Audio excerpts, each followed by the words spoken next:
Hello folks, Alex here. This is Alex Unabridged, and today it's my top 10 comics and graphic novels.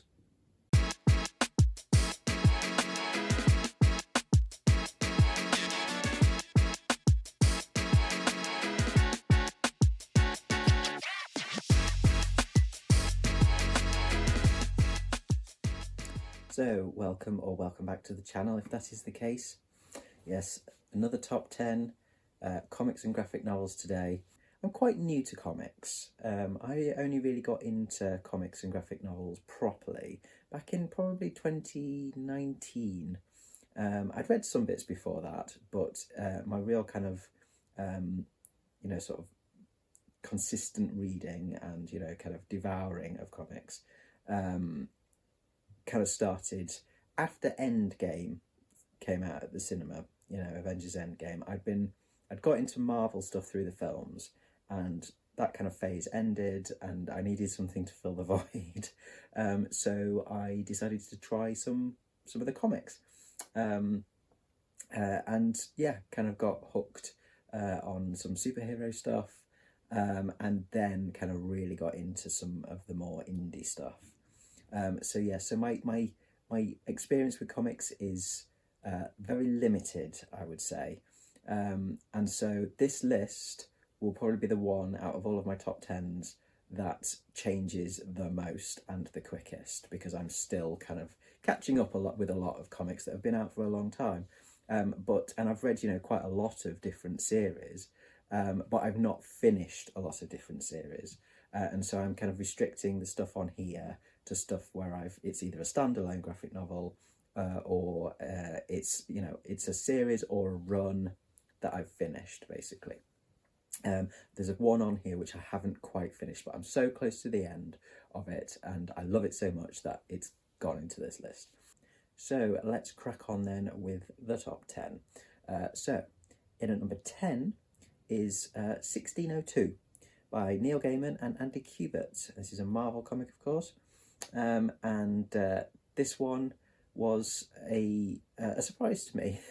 As I say, after I finished Endgame, after I'd been to watch Endgame, I had a subscription to Marvel Unlimited for a bit, so that I could kind of just soak up as much of the Marvel universe as possible, really, in terms of trying stuff out.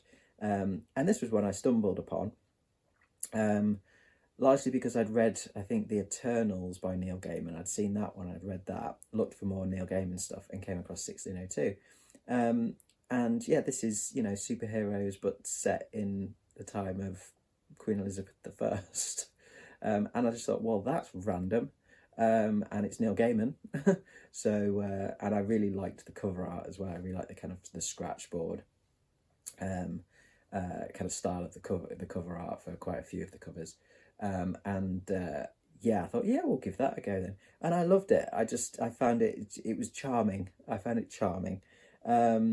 So yeah, you've got plenty of your superheroes, in this. You've got Doctor Strange and X-Men and Nick Fury, Captain America, Spider-Man, Daredevil. Then you've got some villains in it as well. You've got Magneto in it, I think, yeah, if I remember rightly. And yeah, I just found it bizarre and charming, and I liked the art style and the story of the plot of treason and treachery in Victorian England with favourite Marvel superheroes and villains.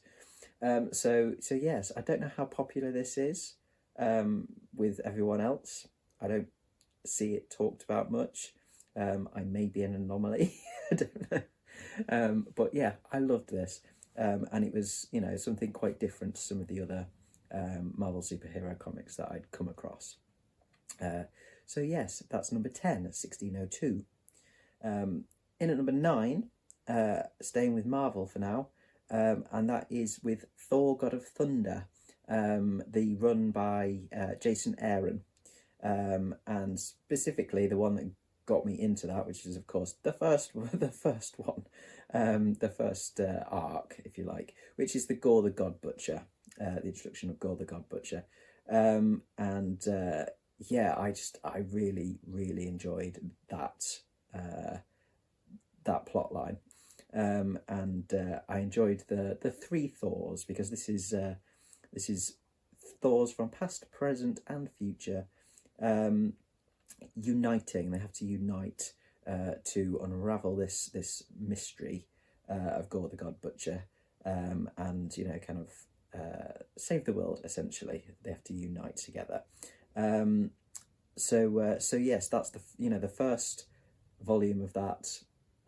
Really hooked me, and this was a surprise to me because I'd read some Thor before, quite a few. So I've tried a few different runs of Thor, and not got on with any of them. I have to say, Thor had never been something that really engaged me.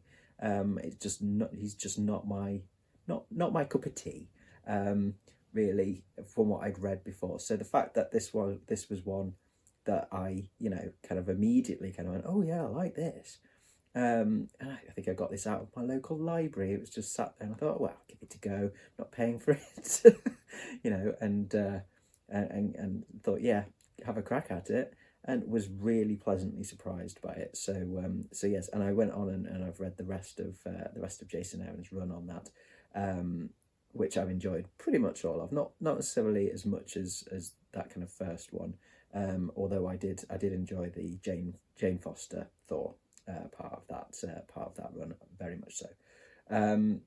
So yes, that is number 9. In at number 8, we're moving over to DC, and to the first of a couple of Batman comics on this, and this is Hush, Batman Hush by Jeff Loeb and Jim Lee. And this is, both. This is a great example for me where, the art and the story both were just, I loved, so impressive. I really enjoyed Jeff Loeb's writing. I really enjoyed the kind of the mystery thriller element to it. It's a really good mystery, this one. There's a lot of intrigue in it, some great action as well in it.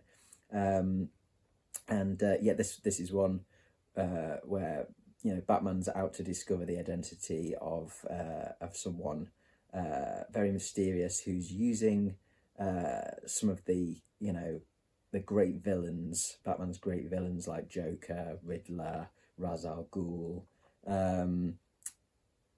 using some of these villains. And some of Batman's allies as well, in a plan to kind of cause chaos.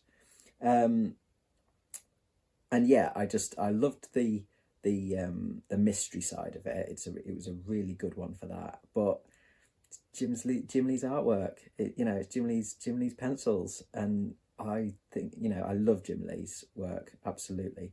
And this one works, I think, as well in the noir version. I've read the noir version of Hush as well, which I don't always go for the noir versions of some of the Batman comics, but this one for me, I think the tone of the story and Jim Lee's pencils, and I'm trying to think who does the inks on this as well. I'll pop it up on a little banner across the screen.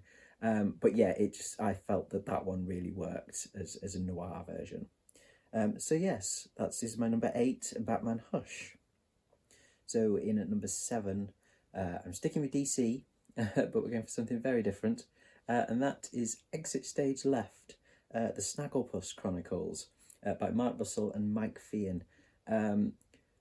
This I saw in my local comic book shop when I was looking for something else, something specific, and just kind of went, well, I can't not buy it really, as a theatre fan, and a fan of American history, certainly of this period as well. It's the 1950s, McCarthyism, and I just kind of thought, yeah, I've got to get this. It looks random but great, and I'm so glad I bought it.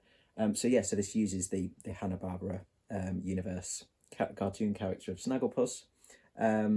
As a gay playwright, I think loosely based on Tennessee Williams and other characters as well, like Huckleberry Hound, and they use them to tell some, give kind of bold takes on sort of gay history of the US, and the political history. You know, because Snagglepuss in this, he's the toast of Broadway. He's you know, a well-known, well-loved playwright, but he's hauled in front of the House Un-American Activities Committee.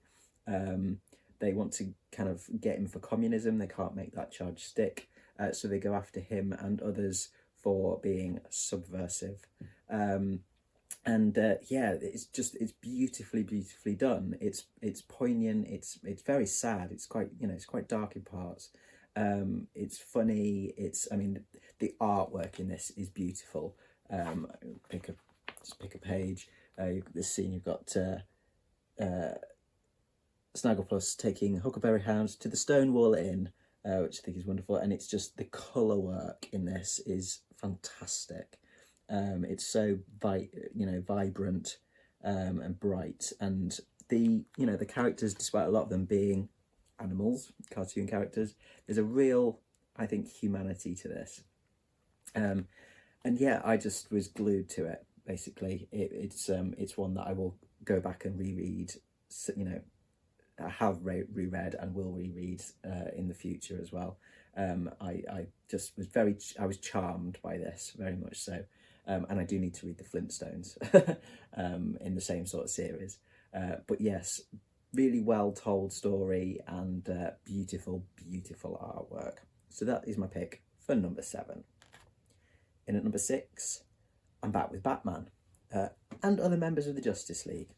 And that is for, I think, possibly the first like big comic book event that I really got into. And that is DC Dark Knight's Metal by Scott Snyder and Greg Capullo, and various others. If you go across the entire event, got bits and pieces by James Tynion IV, who I also like very much so. And yeah, lots of writers come in for some of the tie-ins and things like that. But yes, this is Batman and members of the Justice League having to save the multiverse, basically. You know, Batman uncovers a lost mystery of the universe, but one that could destroy the multiverse. And he needs to go up against the diabolical Dark Knights. And it's the Dark Knights, I think, for me, that really, you know, that's really what hooked me. It's these alternative dark multiverse versions of Batman that are kind of amalgamations of Batman and other dark members of the Justice League. So you've got kind of a dark Batman Flash and a dark Batman come Cyborg and like, you know, Aquaman and, well, Aquawoman in this case. And the one that is my favourite and I absolutely love, I think is a fantastic villain, and that is the Batman Who Laughs, which is Joker and Batman amalgamation. And this one is just, I love Scott Snyder's writing. I'm a big fan of Scott Snyder. He writes some of the most fun comics for me, and that's what this one is all about. This was pure, unadulterated, batshit crazy fun. It was like, you know, there was nothing serious in it for me. This was just all out fun, and I adore the artwork in this by Greg Capullo, and others obviously as well. You've got the inkers and the colorists, and the colour in some of this is fantastic. I think it's FCO Paciencia. I think I'm getting that right, Paciencia. I'll put the name up. I always forget that name. But it's, yeah, I love some of the colour work in this, really vibrant. And yeah, it's just silliness, and it you know, it ties in so many different characters, but also, like, you know, harks back to various different sort of things that have happened in past comics. This one was a fantastic one for me as someone quite new to Batman and DC. It opened up a lot. It made me go back. Before I read it, in fact, I kind of looked at what I kind of needed to have read beforehand, and I went back and I read a lot of stuff. So I went back and I read Multiversity, and I read some Hawkman, and I read some Batman history, if you like. I read The Return of Bruce Wayne, and various other bits and pieces from the Batman kind of universe canon, if you like. So yeah, it kind of really made me kind of go off and read other stuff like Wonder Woman and Justice League, and it was an education, so we say, even just outside of this event. But as I say, this event is all about fun. It was just I just devoured it. I wanted to read everything. I have it all on digital because I wanted everything, and it would have been way too expensive for me to be able to afford to buy the whole lot. But yeah, all the tie-ins, all the extras, all that kind of stuff, I got completely into it, and I adore it. Yeah, I think I will probably at some point pick this up in hard copy format, and if I can scrape together the pennies for it, I will go for like an absolute edition or an omnibus or something like that, because this one I would like to be able to properly sit down with it in hard copy and really pore over the artworks. There are some cracking pieces in some of this. So yes, so that is my pick for number 6. In at number 5, I am moving away from superheroes for a little while, and in fact for number 5 I'm going all the way back to, I think, the first graphic novel I ever read, and that is When the Wind Blows by Raymond Briggs from 1986.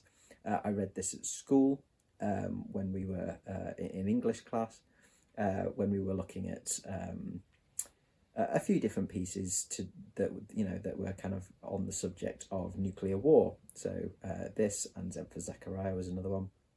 This one I fell in love with immediately. This one kind of just really moved me, even as like a 14-year-old. It's funny, it's shocking, it's heartbreakingly sad. I defy anyone to read this and not be like really moved by it. I think it's Raymond Briggs's, the way that he writes, and also his art style. His art style is so human. It's quite soft, quite a gentle art style. If you know The Snowman, and the Father Christmas, things like that.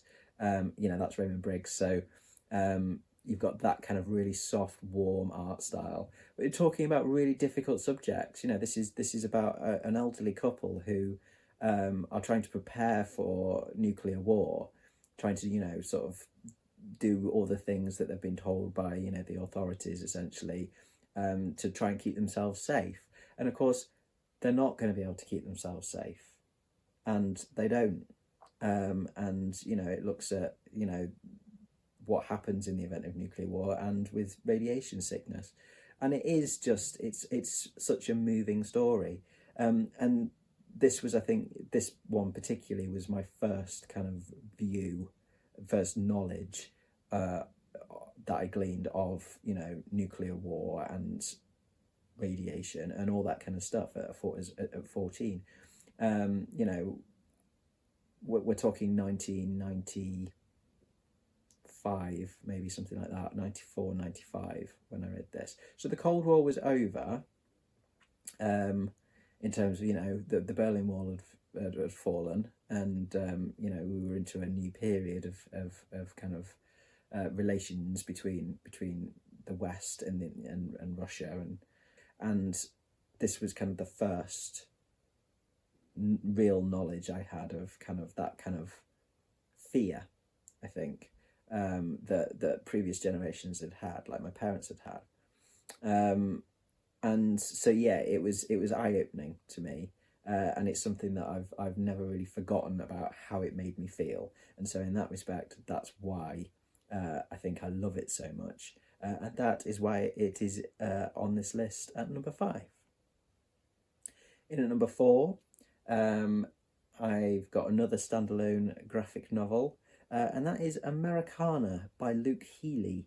And this is an illustrated travel memoir, essentially, where Healy recounts his journey on the Pacific Crest Trail, in the US, which is a long distance hiking trail, which goes from the Mexican border all the way up through the whole length of California, through Oregon, through Washington to the Canadian border, which is about 2,600 miles.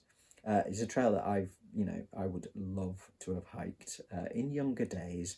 I think probably responsibilities, etc., preclude me from doing it these days. But I will hike sections of it in the future. I'm determined to do some sections of it. I'm kind of a little bit obsessed with it. And that's one reason why I picked this up, because I'll read anything at all about the Pacific Crest Trail. So it's his memoir, or his kind of travel log, if you like. But also it's about his obsession with everything American that he'd had for a long time. I think he has connections to America through family, but I think he's an Irishman. But he was determined to kind of like go and live in America, and he wanted to kind of I think he wanted to go to school for art and illustration in America, and he managed to do some of that. So it's kind of about him sort of exploring his love for Americana and all things American through this journey, this journey on the Pacific Crest Trail, but also about his kind of journey as an artist. And it's just a really it's a really, again, charming, really, I think, way of doing this. It's a very sort of simple cartoony style, a very, very limited colour palette, which I really liked. There's very little text in the actual cartoon sections, largely visually based, and then there are sort of some bigger chunks of text that are part of the memoir sort of side of things. But yeah, he's got a great sense of humour. He's very kind of open and honest about things, and it was one that I just kind of it's a reasonably chunky book. I've lent my copy to somebody, hence why I don't have it here at the moment. But it's a relatively chunky graphic novel. But it was one that once I started, I couldn't stop. I just wanted to read it all. So yeah, a really interesting one for me as someone who's both a hiker and an artist, who, a lot of my work deals with hiking, and the outdoors. And so it was a really interesting, format for me to look at, as well. I think, I was intrigued by that, but really it is, it's just a really well told story. The format fits so well for what Luke was trying to do with this. And so, yeah, that one is my number 4. In at number 3 is one that I have very nearly finished the run, the series, but not quite.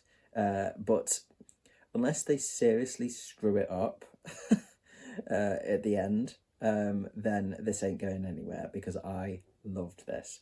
And that is Gideon Falls by Jeff Lemire and Andrea Sorrentino.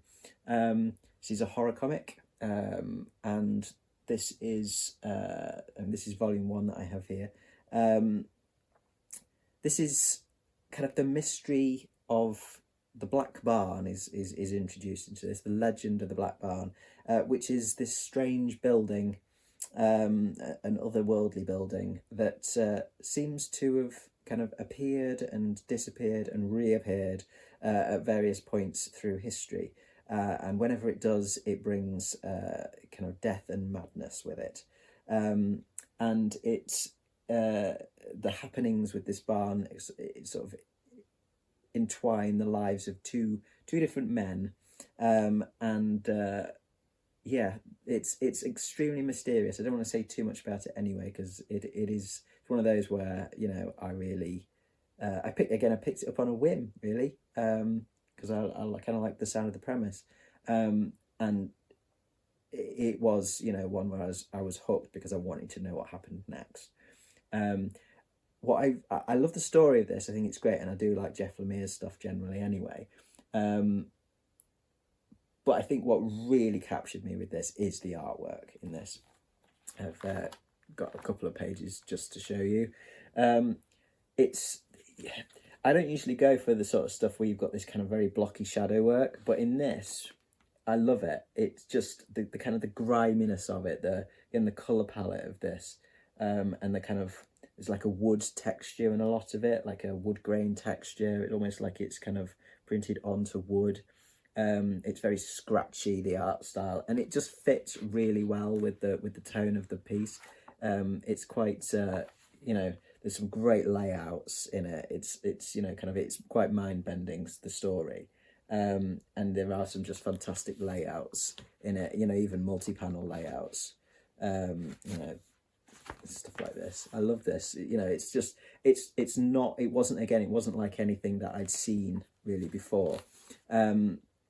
And it just hooked me immediately, this one. And as I say, I need to finish the run.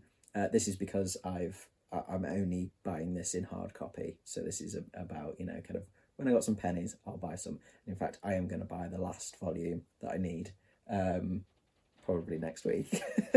But yes, it's fantastic. And as I say, they're going to have to seriously screw up the ending for it to like get moved on this list.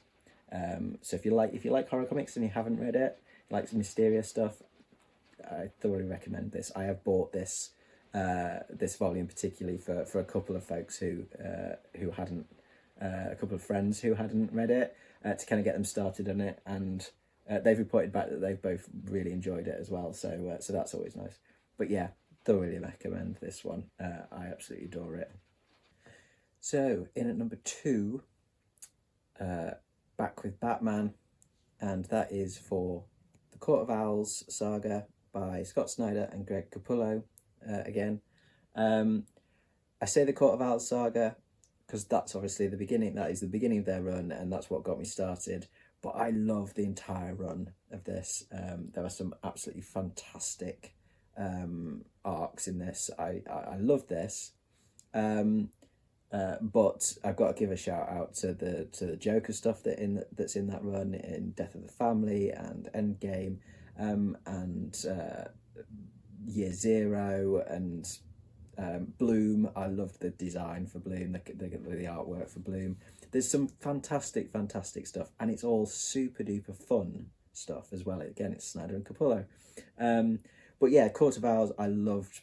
That's what got me hooked in this, and basically kind of made this is my Batman, really. I had read some Batman before, various different people's runs, or parts of different people's runs, and some standalone stuff as well, like Hush.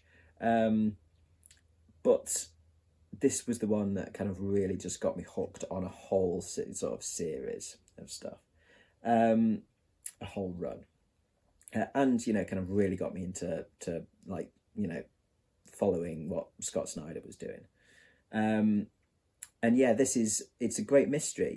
Snyder pulls from Batman's history, really kind of goes for the kind of Batman as detective, gives him a proper mystery to solve, which I always really appreciate. And also just injects the fun like thoroughly into it as well. And yeah, and the artwork, again, it's Greg Capullo. I absolutely love it. It's just, it's out, all out there, and vibrant colours, as well as, really good use of kind of more monochromatic tones. He does action great, it's got real life to it, the artwork. And so, yeah, this one what really got me into kind of Batman, and trying to sort of find more of this kind of stuff, this really good fun stuff that had kind of a real mystery at its heart. I think for me, Batman is definitely at his best when he is detective. He is, he's trying to solve the mysteries of things, but he's also a badass, and you need that with Batman as well. So yes, this one, absolutely adore it. And again, this is probably another one where when and if I have the pennies available, I will probably get the whole lot on omnibus form, or at least in like a nice, kind of deluxe edition, because this is really special to me, this one. So that is my pick for number 2. And in at number 1, I am back with Marvel, which is kind of a surprise to me because I'm generally these days a bit more of a DC fan than Marvel, although I like them both. It's got to be, for me, Marvels by Kurt Busiek and Alex Ross. And I think it's the Alex Ross part of this that really, really puts it at number 1. It would be in the top 10 without a doubt anyway. But I absolutely love Alex Ross's work. And I've read a few other bits of Alex Ross's, and there's plenty that I still need to read. I've just bought one, Kingdom Come. But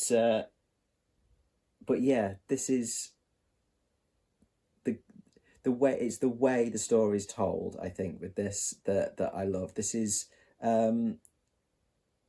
essentially an overview of parts of the Marvel Universe, essentially. It's told through the perspective of a very grounded character, I think, in Phil Sheldon, who is a photojournalist, who's dedicated his career to documenting the exploits of the heroes, the superheroes and villains, and their impact on society, their impact on the humans of the universe, of the world. And because it's kind of coming from Phil's perspective, it does feel grounded. It feels, I can really kind of get on board with it. I get sucked into the story with stuff like that. And the fact that the artwork also kind of reflects that from Alex Ross is that kind of like very painterly, kind of more realistic kind of, or going for realism. Than sort of stuff like Greg Capullo, which I absolutely love and is fun and fantastic. But there's a real kind of connection that happens, I think, for me with Alex Ross's artwork and the way that Busiek's written the story of this. And again, this was another one that kind of made me go off and want to read more and learn more about the Marvel universe and some of the characters that I didn't know. In terms of the superheroes and villains. And so in that respect, it's got that kind of education factor, like I was talking about with Dark Knight's Metal, which obviously did that for DC for me. This is one that did this for Marvel, I think, for me, for the Marvel universe. I love the story in this, as I say, but for me, it is really the artwork that puts this at number 1 for me, I think. Alex Ross's stuff, I'm astounded. I think it's one of those where I'm just like, how he did this? It's magic. Whether it's, multiple panels, with so much detail, and like the amount of detail that he puts even into things like, magazines and signage, like the detail that he puts in the characters is incredible. But it's all the extras, it's the perspectives, and as I say, it's the little details in some of the more incidental things that are in the comic, and then you've got like these massive cinematic sort of pieces like this. I love this one of Galactus, that adds scale to everything, and just again, you can go in and kind of look at the details of it, and the lighting. I love the color as well, in the fact that it's much more muted. It's much more, or it's much less kind of sort of in your face. Again, it's something that grounds it. It's got that kind of almost sepia tone to it. So it's like it is history in that respect. It kind of has that kind of that connotation. Yeah, it's fantastic. I think it will take something special to knock this off the number 1, and if I think the only thing that probably could is another one of Alex Ross's another comic that Alex Ross has had his hand in, basically, because this just, it still astounds me when I look at it. I can read this and find something new every time, and I've read it multiple times now, lots and lots. And yeah, I will always find something new in it, in the visual detail. So yes, that is my number one. So there we go, folks. That is my top 10 comics and graphic novels for now. As I say, I think it'd be interesting to come back to this one in maybe like a year or so's time and see what's changed. I think some of the ones at the top end may have moved around a bit, may have, got bumped down a spot or two, I don't know. But as my education in comics and graphic novels goes on, I'm sure I will find some other stuff that once I finish those series, will make their way into the top 10. So we'll see. So anyway, I have got one more of my top 10 lists that I want to do, which is my top 10 art and design books. So that is the one I shall be doing next. I'm not entirely sure when. I've got a few bits on the next couple of weeks, got a couple of busy weeks coming up. And I do have some other videos planned that I want to do. So yes, I will get round to that certainly soon. And then we'll be done with the top 10s for now. So yes, I think that is it from me. Do drop your own favourites, favourite comics and graphic novels in the comments down below. I would love to know what other folks like. As I say, I have very little experience in the grand scheme of things with comics and graphic novels, so I'm always looking for more recommendations and ideas. So yes, thank you very much for watching today. I will be back soon with more ramblings about all things bookish, but for now, from me, that's ta-ra.